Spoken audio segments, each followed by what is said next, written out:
Sino lang ba sumusunod sa Panginoon? Yung tunay ng mga tupad. Amen? Mapupul na ang litid ng mga pastor para turuan ka. Mapupul na ang litid ng mga leader para ikuman sa iyo, idigdig sa iyo ang salita ng Diyos. Hindi mo matutunan gawin. Why? Wala kang koneksyon sa Panginoon. So magkaroon ka ng koneksyon. Baka masabihan kang leader, wala kang devotion. Masabihan kang leader, wala kang connection sa Panginoon.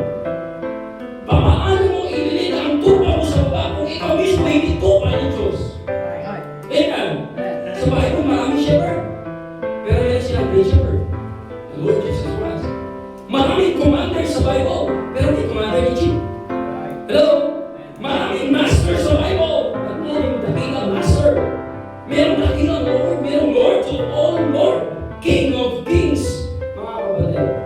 So kung ikaw ay Kristiyano, gusto mo gawin ang kalooban ng Panginoon, first, accept the Lord Jesus Christ. Hanggang ngayon, ang in-accept mo posisyon, ang in-accept mo yung pagkakataon, opportunity mag-lead, in-accept mo yung bihis ng isang leader, pero yung bihis ng Kristiyano, wala